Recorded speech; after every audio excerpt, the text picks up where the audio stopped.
दोस्तों DUSL के PG courses MA और एमकॉम की करेक्शन विंडो ओपन हो गई है मार्क्स को अपडेट करने के लिए। देखिए, जिस टाइम पर मैं वीडियो बना रहा हूँ 1 ईयर पीजी का पोर्टल लॉगिन करके मैंने देखा है उनकी नहीं हुई है। 2 ईयर पीजी का पोर्टल मैंने लॉगिन करके देखा है तो उनकी करेक्शन विंडो ओपन हो गई है।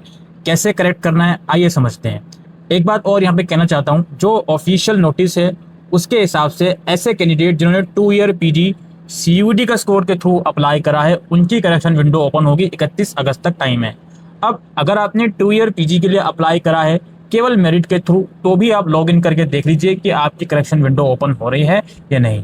प्रोसेस जो मैं बताने वाला हूँ बिल्कुल सेम है, और जैसे कि मैंने आपको कुछ दिन पहले कहा था कि भाई करेक्शन विंडो में वो केवल मार्क्स अपडेट के लिए अलाउ करेंगे, तो ऐसा ही यहाँ पे हो रहा है। मार्क्स अपडेट के लिए अलाउ कर रहे हैं और आपकी मार्कशीट अपडेट के लिए अलाउ कर रहे हैं। एक बार और रिक्वेस्ट करूंगा कि वेबसाइट पे जाके प्रोविजनल सर्टिफिकेट डाउनलोड करके देख लें वो हो रहा है या नहीं हो रहा। प्लीज करके देख लें।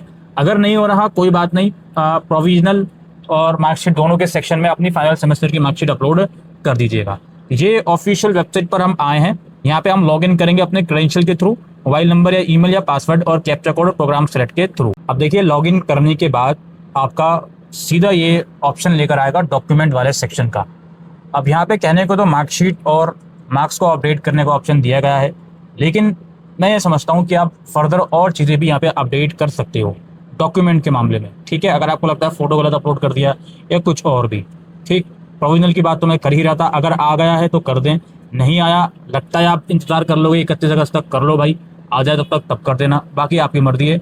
अगर सिर्फ मार्कशीट लगाकर भी फॉर्म को अपडेट कर दोगे कोई दिक्कत वाली बात नहीं है। तो यहाँ देखिए, मैं ग्रेजुएशन की मार्कशीट में यहाँ पे चूज फाइल पे क्लिक करके इसको री अपलोड करूंगा, और नीचे डिग्री प्रोविजनल के सेक्शन में भी मैं चूज करके अपनी मार्कशीट फिलहाल री अपलोड करूंगा। और जब आप ये काम कर दो तो सबसे नीचे आओगे आप, तो सबसे नीचे भी आपको एक बार अपनी ग्रेजुएशन की परसेंटेज यहाँ पे एंटर करनी है। अब परसेंटेज आपको एंटर करने के लिए जो भी आपके मार्क्स आए थे, CGPA आई थी, उसको 10 से मल्टीप्लाई कर दें और अप टू 2 डेसिमल डिजिट तक यहाँ पे परसेंटेज लिख दें। अगर आपकी परसेंटेज आपको लगता है 84.6 है तो आप परसेंटेज कुछ इस तरह से लिखोगे 84.60।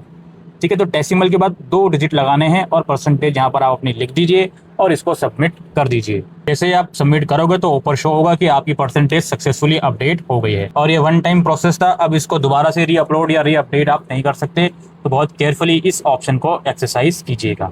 कमेंट सेक्शन में लिख के ज़रूर बताएं कि आपके पास ये ऑप्शन आ रहा है या नहीं, और आपने मेरिट के आधार पर, CUET के आधार पर या 1 ईयर पीजी किसके लिए अप्लाई करा हुआ है। Thank you.